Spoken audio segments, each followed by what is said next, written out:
and welcome to the Watchman.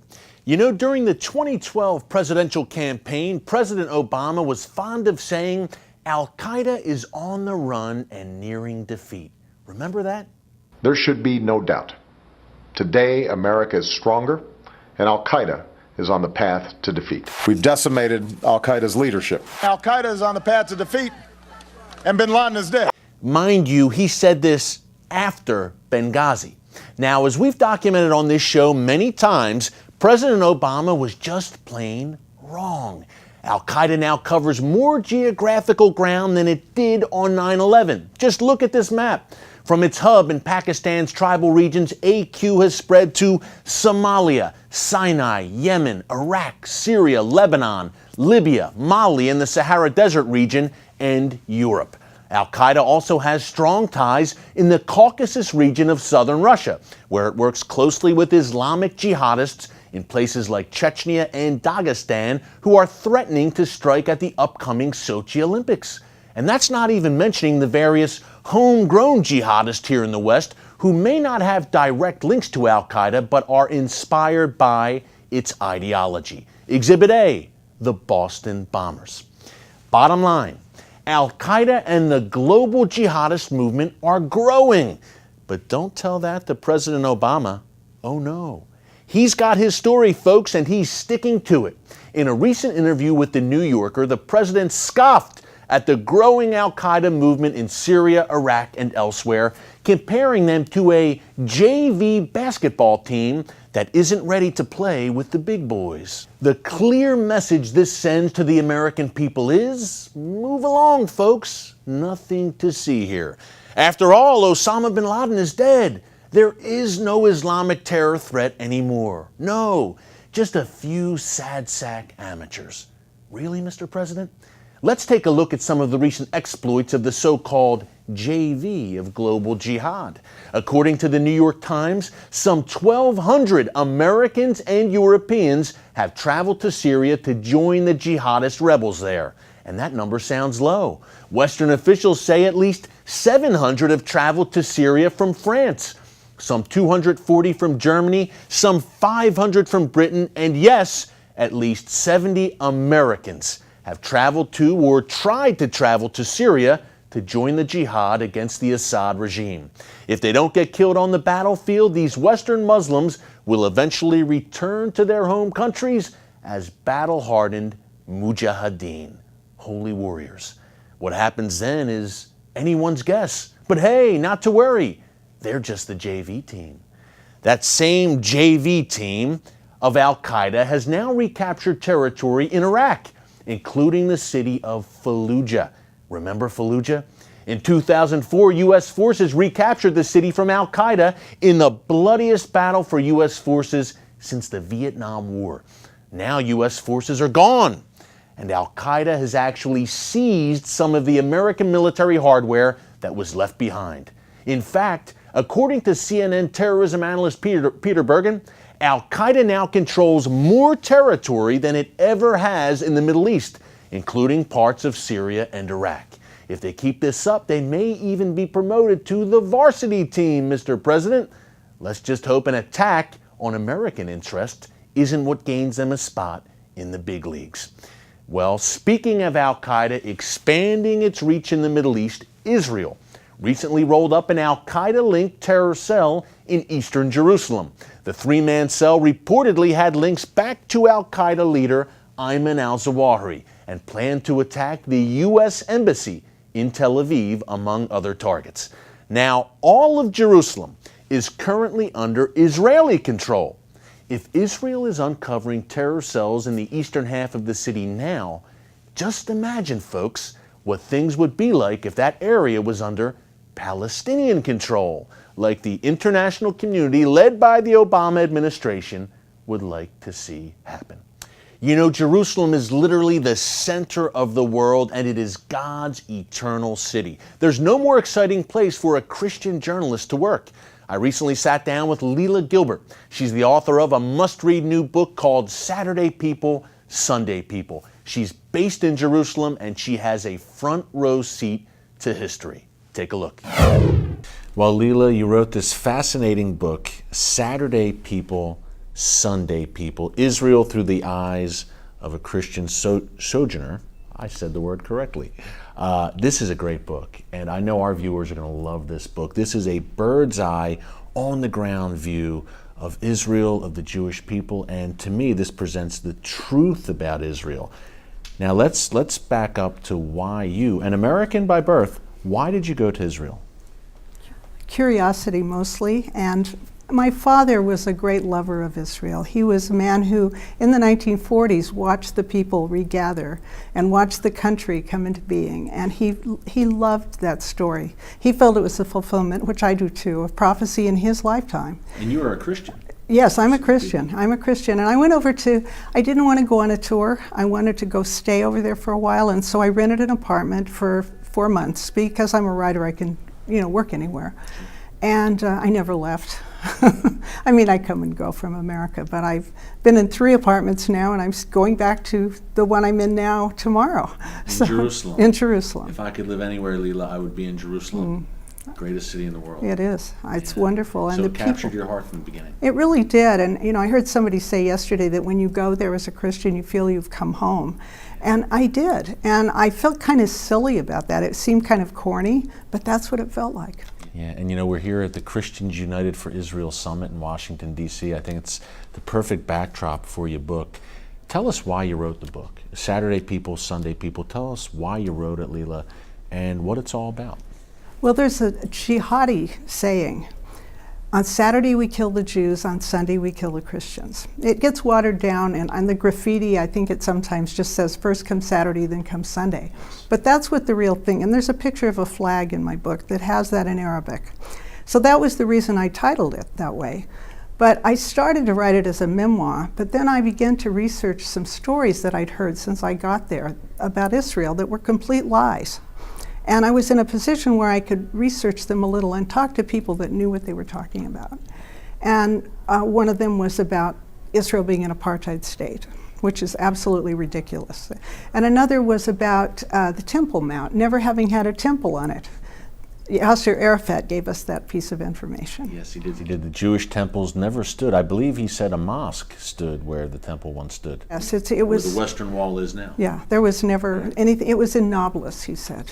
And that's one of the things I love about your book, Leela, because you dispel these myths and you're laying out the facts. You're laying out the case for Israel, the goodness of Israel, and the historical case for Israel. And as you said, you're talking to experts. You're talking to people who know these issues intimately.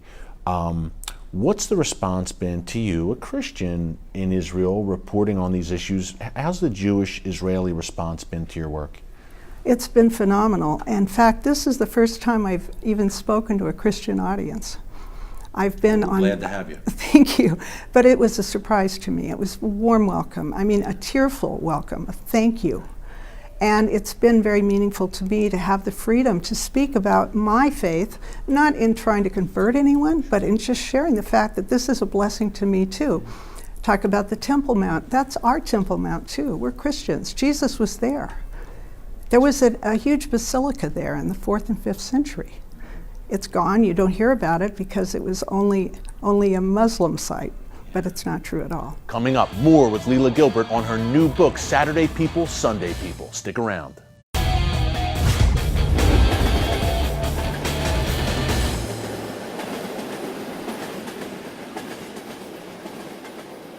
Talk about what you've seen, the Spirit of God moving in Israel, among the Jewish people in Israel as well.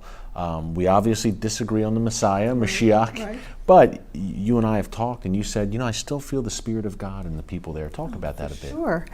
Well, people still believe the Bible there. People still have a God consciousness there that you don't see so much here anymore, except in churches. But in ordinary people, and a lot of the Jewish people I know don't attend synagogue. They're secular in the sense that they don't observe the law.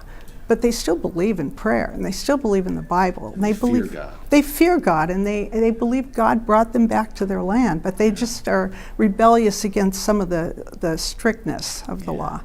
But everybody believes that Christians are onto something. I mean, except for the most angry, there are a few people on the extreme edges. Yeah. But even some of them have welcomed me. And the way they do it is they say, well, you're going to find out you're Jewish. And I don't think that's going to happen, but it might. But no, I've been treated like gold by everybody. Not exactly an apartheid intolerant state. Not toward me and not toward anybody I know.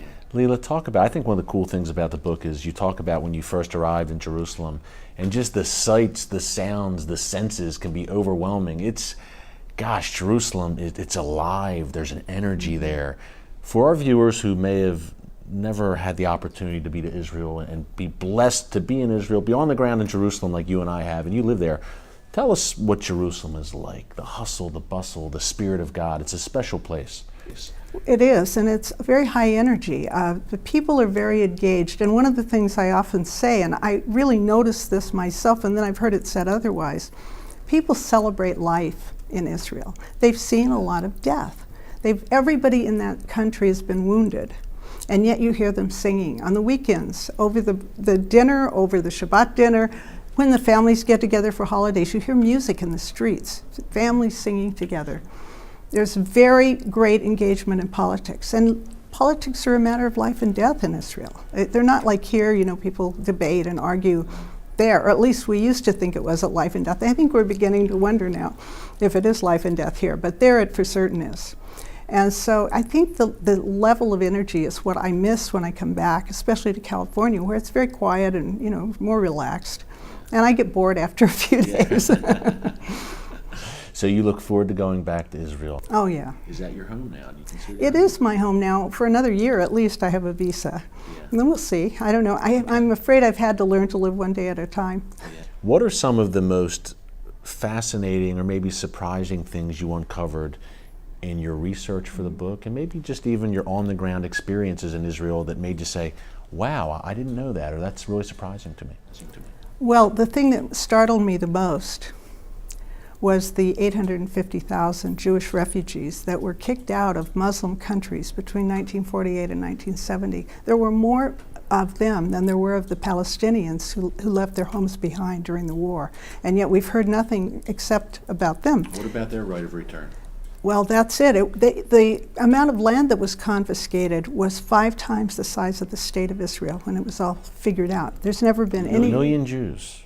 Yes. From Arab nations. People don't know that, who came to Israel. And it's an amazing untold story. You chronicle it in this book. And there's less than 5,000 left in those countries where there were 1 million. And they've all gone. And now the Christians are getting kicked out of the same places. They are. The Middle East is being emptied. The cradle of Christianity, birthplace of Christianity being emptied of Christians. Leila, thank you so much for this book. It's called Saturday People, Sunday People. It is a must-read. Pick it up. Leila, God bless you. Thanks so much. Shalom, and hopefully we'll see you next year in Jerusalem. Up next, how you can help the poor and needy in Israel. Don't move. Welcome back. You know, in the book of Genesis, God says to Abraham regarding Israel, I will bless those who bless you and curse those who curse you. You know, Israel today is a thriving democracy on the cutting edge of technology, but like every country, Israel has its problems, and it has its poor. I recently sat down with Rabbi Pinchos Woolstone. He's the Director of Development for a group called United Soup Kitchens in Israel that is lending a hand to the poor and needy in the Holy Land. Take a look. Pinchos Woolstone, welcome. Welcome to you. Thank you very much for having me here. Yeah, great to have you here. Look, we hear a lot in the U.S. about the war on poverty, the war on hunger, but what a lot of people don't know is that in Israel there are similar problems. Tell us a bit about the state of poverty, of homelessness in Israel right now, and then we'll get to your organization and what you're doing to fight back against it. Okay. I think in any democracy, and Israel is really the only democracy in the Middle East, but I think in any democracy, at the moment, society is moving in 2 directions. Firstly, the rich are getting richer, and the poor, which is now including the lower middle class, are getting poorer. And that solid middle class, which we're all used to, being Americans, or where I come from, Australians, or Israelis, or Western Europeans, that middle ground is being squeezed down. And poverty is on the increase everywhere, and Israel is no exception. And the Israeli economy is booming, though, right? I mean, I think in the high-tech world, Yeah. there are more and more millionaires being produced every day. There are people Sure. flying from the United States to Israel, Israel to Europe, Yeah. literally every day with new deals, high-tech deals, Sure. et cetera, but the underbelly, the poverty of underbelly is increasing. Sure. And your organization, United Soup Kitchens in Israel, tell us what you're doing to fight back against it. We're doing some basic things, and we're doing some more high-tech things. The basic things is we're feeding people on a daily basis through soup kitchens.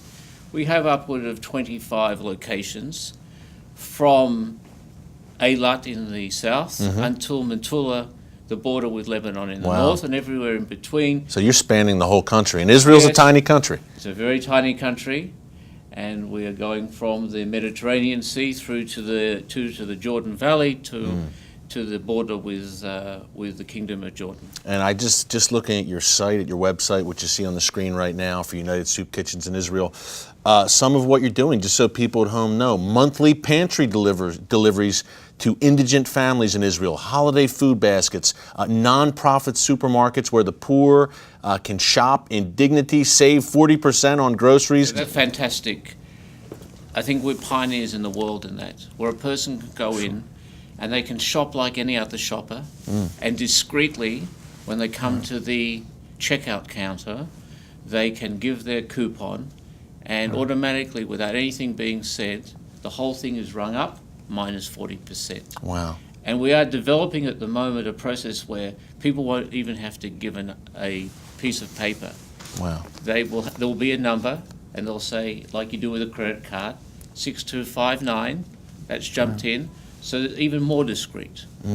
And 2 or 3 of the major supermarket chains have jumped on the bandwagon with us. Wow. So that's a terrific process, because there are people that will not come to the food pantry. Yeah. They will not go to a Meals on Wheels program. They won't come into a soup kitchen because their dignity will not permit them to Yeah. go through. And that's Lot of pride. understandable, especially if these are people who once had good jobs and lived a solid middle-class life, and now they're being reduced nearly to the levels of being beggars. Wow. You also have a widows and orphans program at United Soup Kitchens in Israel. And before the interview, you were telling me about mobile dentistry also. It sounds pretty interesting. Tell us about that. Yes, we have very large vans, and these are totally equipped as mobile dental hospitals, where even minor, not only are teeth extracted and fillings given, but minor dental surgery is performed.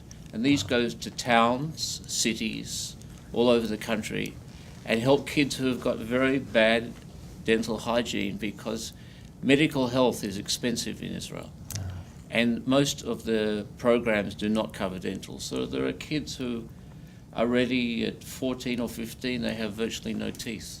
Well, on this show, we want to bless Israel, bless the Jewish people. The Bible says, I will bless those who bless you, curse those who curse you, to the people of Israel. So tell us how we can help your organization, United Soup Kitchens in Israel. The website is going out specifically to evangelical Christian community here in North America. Okay.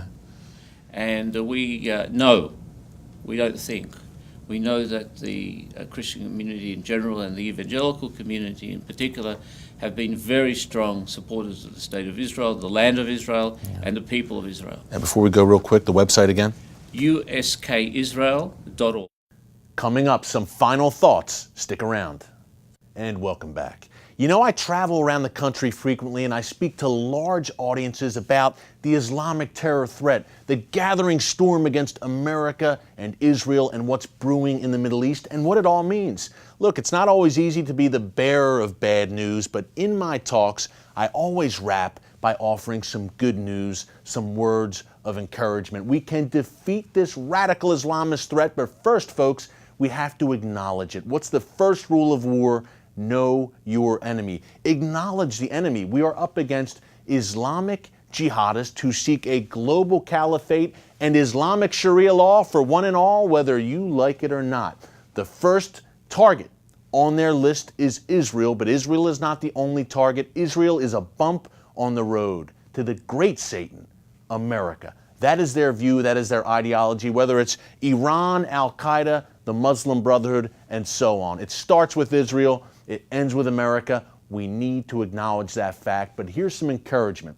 Look, many in our mainstream media, in our political elite, will not acknowledge what we're up against, but the American people are acknowledging what we're up against, folks. I see it every time I'm on the road speaking to large crowds. People are engaged and they're educated on this issue, but it seems like a small group of Americans who really get it. So what we need to do as Americans is, number one, stay informed. You don't have to be a Middle East expert, but you do owe it to your kids, your grandkids, and yourself to do 15 minutes a day, maybe, of reading the newspaper, of following what's going on in the world, because in this interconnected world today, folks, what happens over there affects you over here. Number two, join with like-minded people who have a concern about this issue. Think of the Tea Party, grassroots movement, average Americans, what they accomplished in terms of supporting limited government, lower taxes. We can do that with the radical Islamic threat and the threats to America and Israel as well. Think of Christians United for Israel, CUFI, Pastor Hagee and David Brogg's organization, over 1 million members having great influence here on Capitol Hill.